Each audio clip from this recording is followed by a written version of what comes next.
All right, we are here. Mark is not, but we're still here. We're gonna run through it here on Mark Rogers TV. I'm Justin Rowe. I'm joined by my co-host on the Blue by 90 podcast, Jack Shield. Jack, thanks for joining me, man. I made sure I was buttoned up today for this. We'll be a little more professional than on our podcast. There you go. There you go. I'm literally buttoned up. Got Literally. the polo on, but Michigan's got their spring game coming up here on Saturday, so a lot going on. You know, obviously, 3 to 4 weeks of spring ball that they've had, and coming off of best season in Michigan recent history.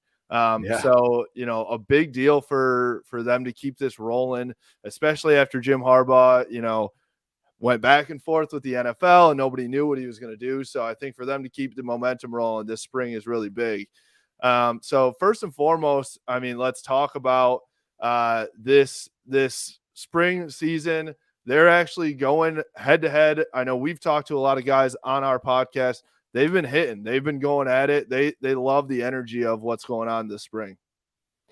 Yeah, I love the physicality, man. I know when there was I saw a clip on Twitter or something. I think all the quarterbacks are going to be live too, except for Cade. I mean, JJ's really? not playing, but Cade won't be live. But the rest of them, like Davis Warren, anybody up like on the list after that, Orgy. I hope so. I hope he gets some playing time. I want to see him play. But yeah, QBs are live, so it'll hopefully feel like a real game when we're watching it. For anybody at home, there is a quarterback named Alex Orgy on the team, so we're not just shouting that word out. But Alan Bowman there too, so he'll be in. Yeah, it's you know, it's been a good spring for them. They're pumped up for this game too because they're actually like you said, the quarterbacks are not just the quarterbacks are going live, but they're having an actual scrimmage. And Michigan has not done this in the past. They have only really done a glorified practice in the past, but now they're actually going maize versus blue. And I know, you know, from when we had Trevor Keegan and Zach Zinter on and Olu Oluwatimi on as well, they're all pumped up about like who's on the maize team and who's on the blue team too. I know. I was trying to figure out how many of our guys are on each team, and I feel like we have more on the blue, so I think I'm going to be rooting for the blue team come Saturday. But also depends where some other dark horse guys are, which we'll talk about a little bit later. So, but I'm pumped, man. I feel like every other spring game's been like offense versus defense, or you know, glorified practice or whatever. But it sounds like they actually had a draft, you know, and they're gonna go, you know, maize versus blue, I guess. And it'll be fun. It'll be nice to have football in the spring. It will for sure, and I mean, I want it to get a little chippy, to be honest, too. I think that would be fun. So yeah, I think just having a little bit of an edge, even the coaches, I think we're getting into it as well. But you know, I want to get into what we're looking forward to on the offensive side. You already talked about it. The biggest thing that we all were looking forward to was Cade versus JJ in this game. Well, unfortunately, JJ has suffered an injury to his shoulder, so he won't be playing, has been very limited in practice, I guess. So, you know, I guess my question to you is, are you still excited to see Cade and what he's done over the past, you know, 3 months or so since we last saw him in December or January 1st? No, December 31st. December 31st. Yeah. Yeah. I mean, I still want to see Cade out there, see what kind of throws he's making. I know we kind of gave him shit a little bit last year for not having a great deep ball, but he was really good with the intermediate and short throws. So I'll see what his deep ball looks like. I mean, Cade's a guy that can't be slept on, but everybody still kind of is sleeping on him. And it sounds like that gives him a little chip on his shoulder. So I want to see kind of like how much he's worked on the offseason and how smooth he looks out there. And I'll be excited to see that. But other than Cade, I just want to see the receivers he's throwing to as well. Yeah, and honestly, I was gonna touch on the chip on his shoulder. I mean, he's been in press conferences and other podcasts that he's done, like talking about like, I am the starting quarterback. I am a Big Ten championship winning quarterback. So I want to see how he leads the team coming out here and see what he can do. But to your point, there are so many weapons. This offense brings back so many guys. You know, you lose a couple on the offensive line. You lose Andrew Vastardis. You lose Andrew Stuber. And then you lose Hassan Haskins. But other than that, a Dalen Baldwin's gone on the wide receiver core. Outside of those four, everybody else is back essentially. So, when you're talking about the running back room, these guys, Blake Corum and then Donovan Edwards now is going to get a much bigger role. What do you think about the running back room? I'm excited, man. I mean, they're like 1A, 1B, and they're very similar backs where they can be, they both can be very explosive. I think Edwards will kind of lean more into that Hassan role from last year. Like he can be a little bit more physical, but he's got more speed than Hassan had. I'm trying to think are there any other big name recruit running backs? It's hard. I mean, they just get lost in the wind behind those two guys, but so Xavier Dunlap was he came in last year with Dono, right? Yep. So he'll be a redshirt freshman. He got, I don't want to say garbage time, but he didn't get a whole lot of snaps last year. Obviously, that running back room was stacked already. CJ Stokes was coming in. He was a 3-star that came in. So I'm betting that they'll split those two up. I'm betting they'll split Donovan and Corum up and have those guys, and then Dunlap and Stokes will be the backups for them too. Yeah, I'll be excited to see those guys. CJ Stokes, just a great running back name. Running back name. That's what I'd be excited to see for him. But also the O-line, man, on both sides. Like you said, we got I'm trying not to butcher this. Olusegun Oluwatimi. Yep. On the line, playing center. Zinner's going to be playing a little bit of center, so we won't see him in his natural position, but Trente Jones, I want to see him out there. Who else will be a new face on the line? Maybe those will be the two biggest new guys, but also like Carson Barnhart, Reese Atterbury, those guys that have been there for a while. I want to see how they can run the ball against their defense, with the kind of linemen spread out. Yeah, absolutely. So, Olu's going to be the big one that we're seeing because I think everyone projects him to be a starter. And then the rest of the starting linemen that are coming back, Trevor Keegan and Zach Zinter, who we had on our podcast this week, awesome guys, and we're excited to see what they can do. And then Ryan Hayes is going to be a grad senior too. So, they're bringing a lot of experienced guys back. And then Zinter and Keegan said that right now it's a pretty good battle for that right tackle spot between Trente Jones and Carson Barnhart. So I think that's going to be a big one to watch for in this spring game. Who comes out emerging as the leader in that spot going into the summer. But some of the young guys that you were talking about that I'm really excited about seeing, Raheem Anderson, who's going to be a redshirt freshman. He was a highly touted recruit. Tristan Bounds as well. Giovanni El Hadi too. So they had some big recruits in this past class that haven't seen much time because this offensive line has been so experienced. So I'm excited to see what those guys can do. And then Reese Atterbury, like you said, we'll probably get some reps at center. Greg Crippen too. Yep. So, I think this O-line is going to show out, especially against a defensive line that we'll talk about in a minute here, but that D-line is not going to be near as experienced. So I could see this O-line pushing the defense around a little bit. Yeah. And I know, again, we've got we'll talk about some dark horses later, so I'll save it a little bit. But even when Keegan and Zinner were on the podcast, they talked about some young guys on the line, on the D-line that, were really kind of opening eyes. So I'm pumped to see how they compete against the O-line too. Yeah, and then we're talking about weapons too. You go out to the wide receiver room. We already talked about how they have basically everybody except Dalen Baldwin that's coming back.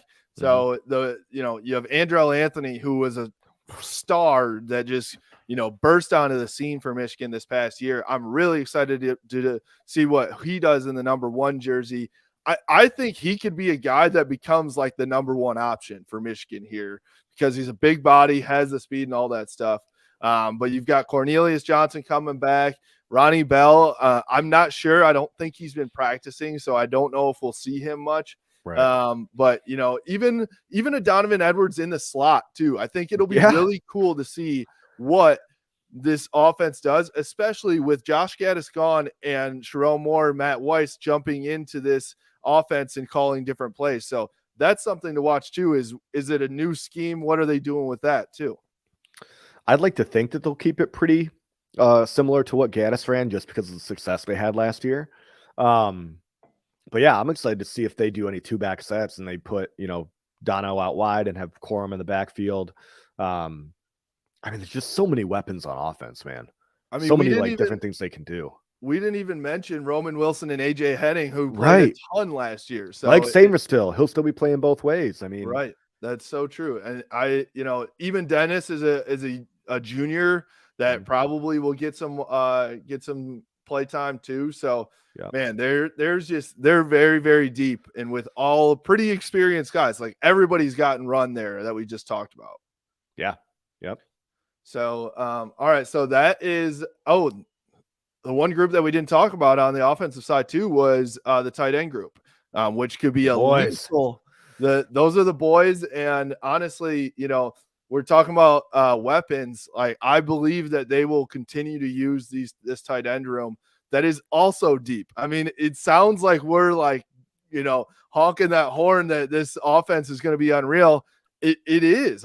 In my opinion, I think it's going to be a very dangerous offense, and they're reloading, not rebuilding here. So, you start off with Eric All, and then I'll let you talk about the rest of the guys too. Yeah, I mean, obviously Eric All coming back. We saw what he did last year. Huge size, great hands. Schoonmaker came out, kind of bursted onto the scene. He'll be back next year. I think we got a couple young guys that are there. You got Joel, who's there for his 25th year now. Joel Honigford, yeah, our boy. I think he's a dark horse Heisman guy. So keep an eye on Joel Honigford as a blocking tight end. You don't see that very often. You don't, but I think he's got the ability to make that happen. Yeah, I mean, Carter Seltzer. Yeah, I mean, it's crazy when we look at it now, like, and just mostly because of what happened last year, and you look at what they had to replace. Obviously, you can't, it's hard to replace that leadership from Vastardis.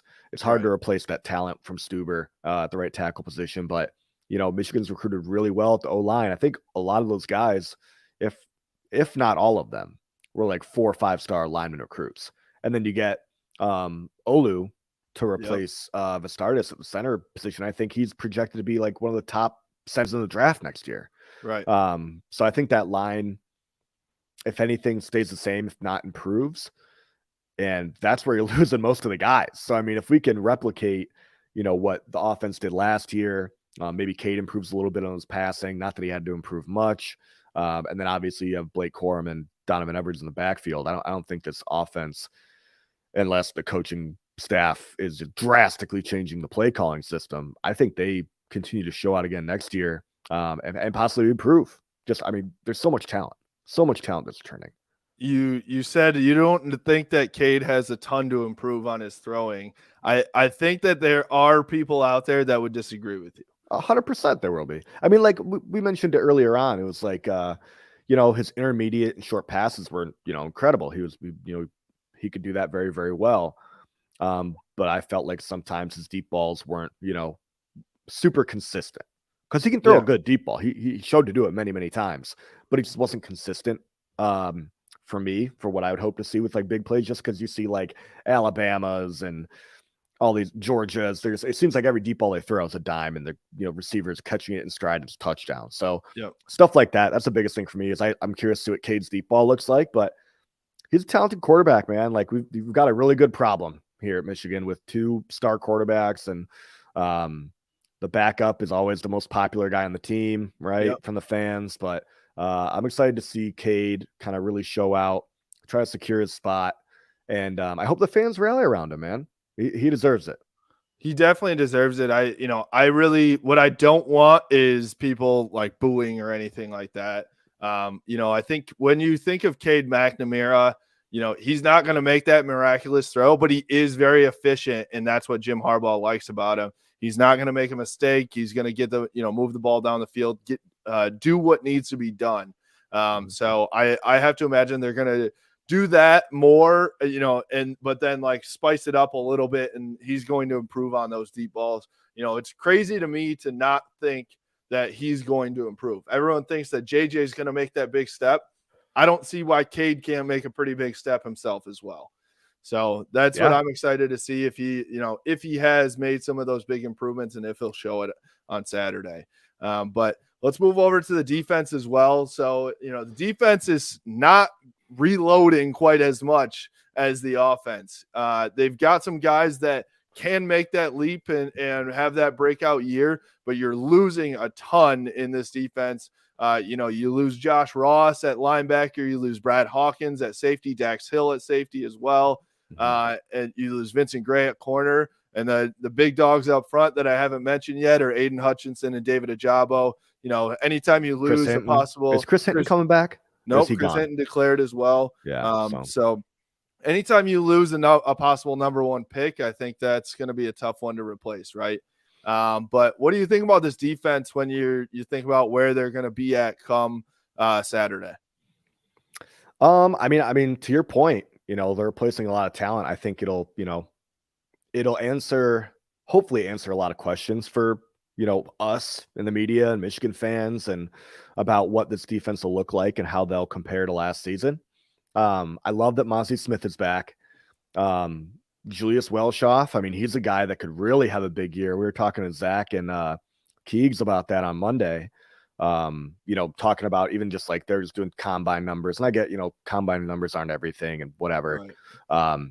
But I mean, for him and Hutch to be compared to like the Bosa brothers and TJ Watt, right? And like the Watt brothers, like he's right up there with all those numbers there. I mean, he's a freak athlete.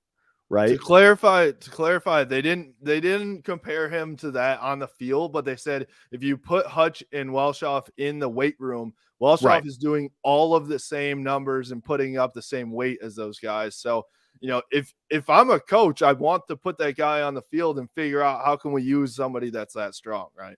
Right. Yeah. So I think the D line will be the spot that needs the most help. No, I'm lying on that because you still got Mike Morris, Chris Jenkins. Mike Morris, I think, is going, I think a lot of people are looking to Mike Morris to make that leap. Maybe I don't think he's going to be an Aiden Hutchinson, but I think he can be a David Ajabo to where he is disrupting the backfield.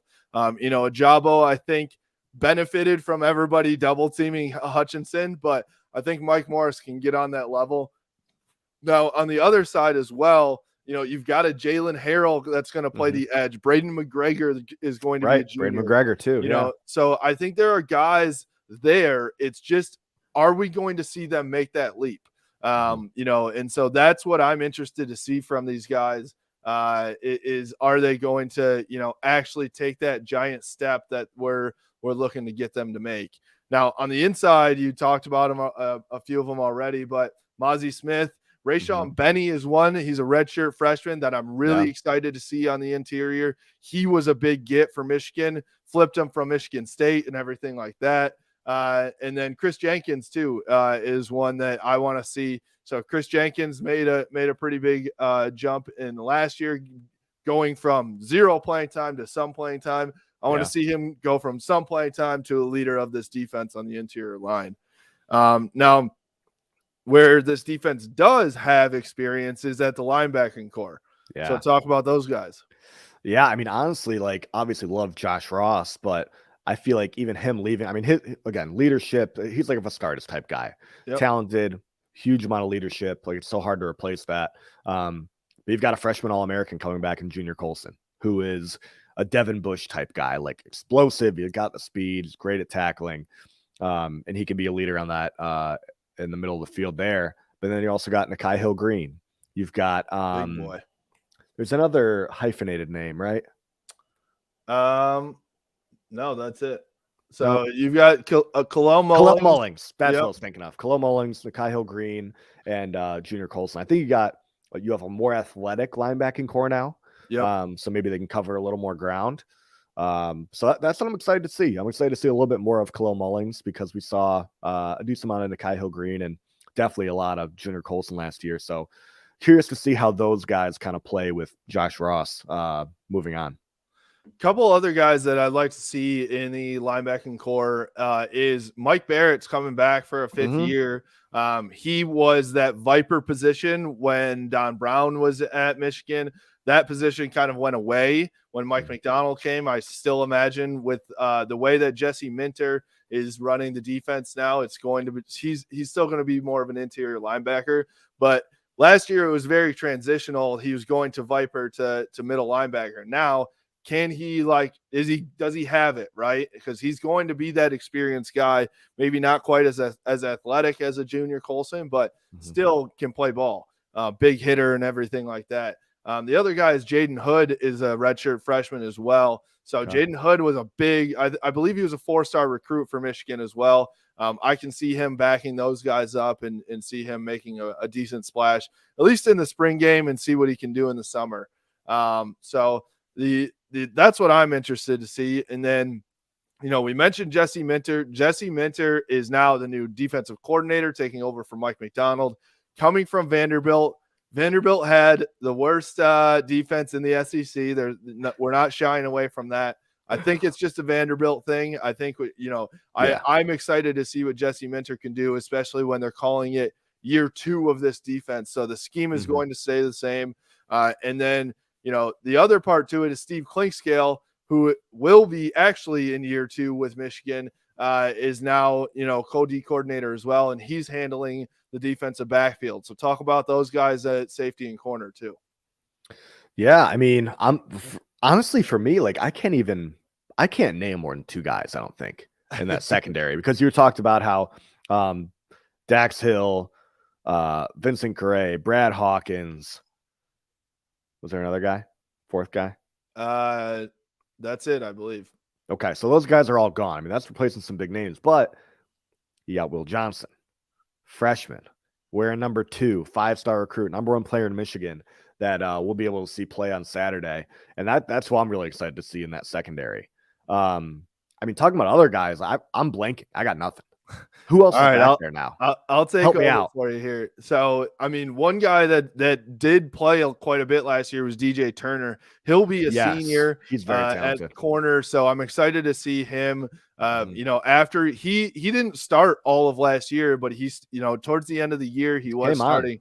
Yep. So I'm excited to see him now. Now that he's in a rhythm, probably has some confidence. He can make some strides as well. On the other side, the other guy, Jamon Green, is a grad senior as well. So I remember, I believe that Trevor and Zach Zinter talked about Jamon Green on the defensive end too, that he's making some strides. So I think it'll be interesting to see what is Will Johnson doing to get on the field when there's 2 seniors, 1 5th year and 1 4th year senior on those ends. How is he going to find his way onto the field? So I'm intrigued to see that. And then in terms of the safety, so Rod Moore was a freshman who got he came on really well at the end of the year. But he is injured. He's not playing or not practicing in the spring. So we won't be able to see him. So a couple guys at safety, though. RJ Moten did play a decent amount. And then I think Jaden McBurrows will get some decent time, too. He'll be a redshirt freshman as well. Makari Page has played a decent amount as well. So there's nobody that set themselves apart except for, I'd say, Rod Moore at the safety position. So I think that one's open for the taking. And then you throw Mike Sainristil still into the mix. Right. Yeah. I mean, we know how for me, it's crazy to me that they're putting him on the defensive side of the ball, because I always thought of him as a top 1, 2, 3 receiver. I mean, he had 2 of the biggest catches for Michigan last year. I mean, that Nebraska game, him diving over the middle of the field to make a catch to get them within, I think, 5 yards of the end zone. It seemed like he was always kind of making the right plays, making the crazy catches. So for them to move him to play both ways, he must be very, very talented. And I'm curious to see how he plays on Michigan's defense. Well, I wonder if the reason that I just said has anything to do with that there's nobody standing out. So they're looking for a guy. And I will say, where they're playing him right now is playing him at the nickel position, which is not a safety that's in all the time. A nickel only comes on in certain packages, when they're trying to prevent the pass. So it'll be interesting to see, how much he actually is on the field, and if he actually is playing both ways. I would love to see it. Yeah. So that's the defense too. I wanted, we've talked about it with your with the dark horses here too. There are some guys that we've learned the names of that we're excited to see here in the spring game. Yeah. I mean, one of them, Darius Clemens, I think everybody was pretty high on when he came in. Keegs and Zinner, they were, praising him, just throughout spring practice and how he's looked when we talked to them on Monday. But a name I didn't expect to hear was Mason Graham on the defensive line. They said he is a monster. So that's a young guy that I'm really excited to see for sure. Yeah, absolutely. So Darius Clemens wearing the 00, I believe. Is he 00? Maybe just 0 or I think he's 00. just 0. Is it just 0? I think he's just 0. But he's a big 0. dude. Big dude, and he's playing behind the number 1 in Andrell Anthony. Yeah. So I mean, maybe we see those guys on the field at the same time at some point.